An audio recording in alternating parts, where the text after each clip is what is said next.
Good evening, everybody. Hi. Hi. What a good evening this is. And what a wonderful afternoon it's been. And how wonderful too that so many people with special places in Mrs. Bonnet's world are celebrating with them on this joyous day. Mr. and Mrs. B, it's wonderful that you're here as well. Without you, the day would have lacked a certain something. You both look absolutely fantastic, all four of you. So full marks to the wardrobe staff. Now, I made a blunder in that regard. I must have dressed it, but I thought he'd asked me to bring fancy dress today. Because as you can see, I've come as an estate agent. I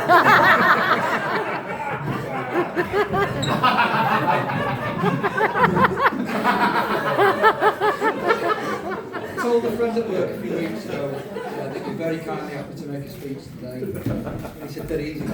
He said, type about 20 words about the couple into an AI app, and it will write the perfect speech in about 10 seconds. It's absolute doddle.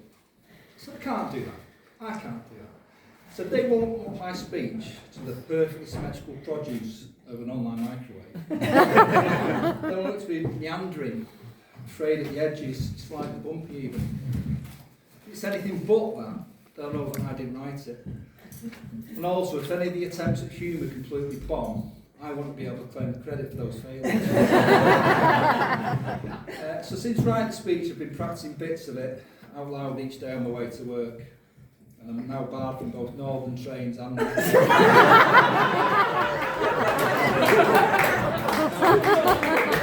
and I are honoured to be witnesses today, so thank you so much from us both. Usually our wee witnesses people hitting each other with frying pans.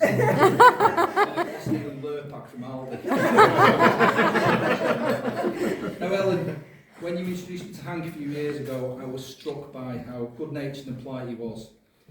He's a top bloke who's become a great friend, a hard-working family man who also nobly gave up his spare time as a volunteer firefighter.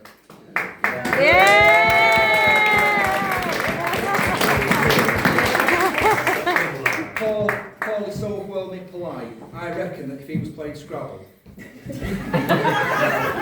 and he was in the position to win that game of Scrabble, but only by putting a rude word on something, he'd rather lose the game. Even if that winning rude word was something as innocuous as bottom. 10 points, purely out of good manners, and throw the game and put boots instead for just 6. That's how polite he is. But of course, the next hometown of Poynton is a very polite place, because only in leafy Poynton, where old school cursing never goes out of style, could you build back-to-back roundabouts with signs, without signs or white lines. Locals would negotiate both without war breaking out. And I'm reminded to watch my P's and Q's whenever I visit the Bonnets, as I see that solicitor's office at the bottom of London Road with a sign that says Manners Pinlock. Over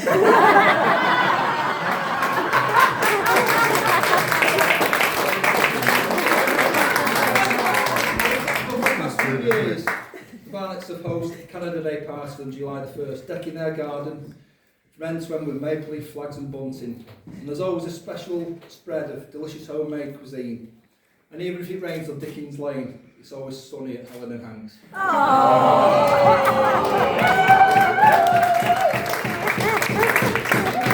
The invites asked guests to wear something Canadian. And the first time around, I wondered what people would do. Would they go as Mounties, Captain Canuck, Celine Dion, William Shatner? Would anyone turn up as one of Canada's most wild and dangerous animals, like a moose, or a grizzly bear, or the late Bill Werbenock? It's a snooker legend of Winnipeg who drank 25 pints of beer every match. For those unsure what to do, Paul had hung out lumberjack shirts in the front garden with a sign that said, "Welcome to Canada Day, help yourself."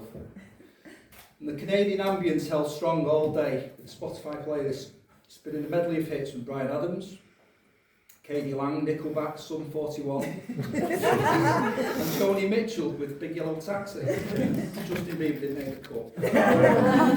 So late in the evening, Paul told the story of his visit to the Canadian charcoal pit in Dinsbury some years ago, when after a bit of a heavy session, he vigorously challenged the chef chef on the authenticity of their Winnipeg burger. And eventually the poor chef had to confess that the Winnipeg burger was a sham. No Winnipeg burger ingredients across the Atlantic. They're all from wholesale and cheap now. As an olive branch, also to get rid of Paul, the chef threw him a free bag of onion rings, which he gladly accepted as compensation for his hurt feelings, before stumbling off with them into the night. And this was only funny because with Paul being such a polite man, he said the absolute opposite of anything he would ever do. Hank's a fantastic human being and always great company. His sense of humour is drier than a teetotaler's wine cellar. It's dry. It's certainly drier than a sumptuous conservative bar and its whiskey den. He's an amazing dad to Max and Zoe, two of the most charmingly polite children anyone could wish to meet. Seeing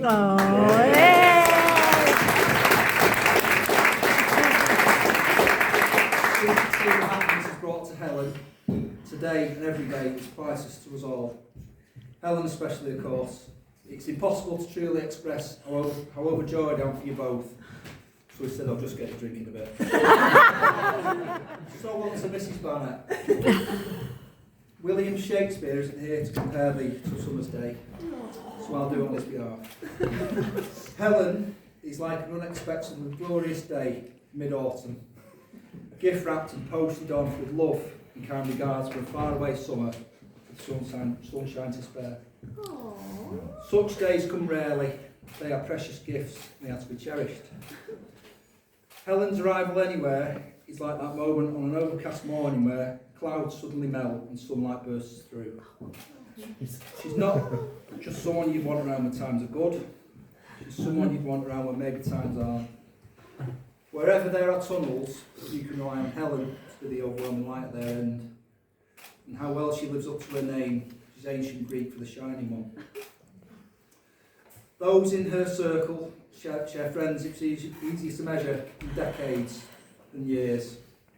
Ask Nicola, ask Claire, and ask Michelle. They will all tell you how sincere and kind she is, but they will also tell you that she's nobody's fool.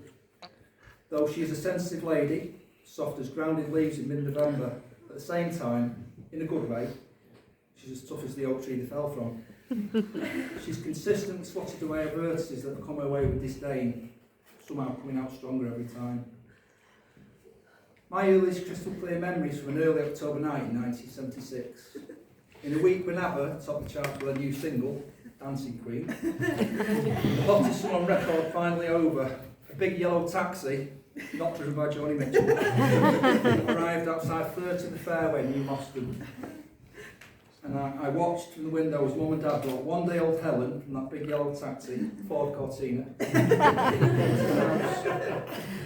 whether newborn or newlywed, Helen blesses us all with special times and memories.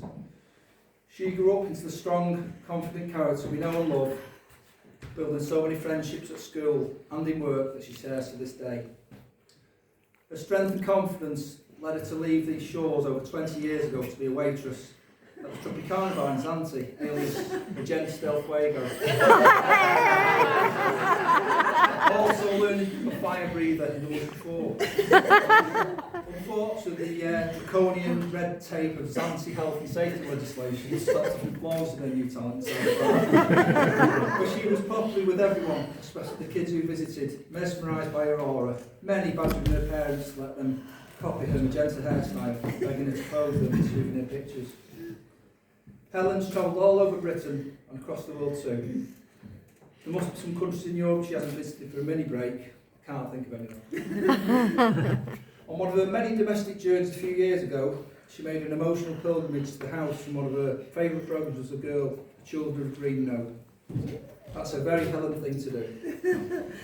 Her other passions include art, culture, nostalgia, good food, good music and good times. Cats. If they could, Betty and Wilma would tell you just how much Helen loves cats, as would Nina, as would Nutkins. Since moving to be with Paul, Helen has given many evenings to the Point and Players Amateur Dramatic Society. Starring most recently in Hamlet as Gertrude, the year before playing 4 separate characters in the player's version of The Good Life. These were not her first forays into performing arts. The eagle-eyed may have spotted her in Coronation Street, Emmerdale, and as a doctor in Casualty. Again, these are very, very Helen things to do. Her portfolio dwarfs that of William Roach. He's 93 years old and has played Ken Barlow since 1960. Because he's only been in one of them shows. Never seen the Woolpack here. But this boundless player hasn't gone to her head. It never would. Helen can only be grounded, modest and good-humoured. She has taken Max and Zoe into her heart, as they have taken Helen into theirs. It is easy to see how she and Hank were drawn to each other. They make a formidable team. New stars align today. Max and Zoe have new cousins, as do Amelia and Eleanor. As well as becoming husband, Hank gained some new nieces and a host of in-laws. Miss Pimlott became Mrs. Burnett, but one thing that won't change for her is that people still spell her surname wrong. She will still have to correct them by spelling it out and saying that's 2 T's. Everyone knows that life isn't always simple. It can be meandering, frayed at the edges, slightly bumpy even. But everyone here also knows that through rough and smooth, the Burnetts have what it takes to make the years ahead successful, joyous and happy. And if we look to frame their positive spirit in poetic terms, we could do worse than borrow and adapt some of Rudyard Kipling's most famous work. For if you can dream, and not make dreams your master, and if you can think and not make thoughts your aim, if you can meet with triumph and disaster, and treat those 2 impostors just the same, if you can talk with crowds, keep your virtue, or walk with kings nor lose the common touch. If neither foes nor loving friends can hurt you, if all men count with you, but none too much. Yours is the earth and everything that's in it, and which is more, you must be Helen and Hank.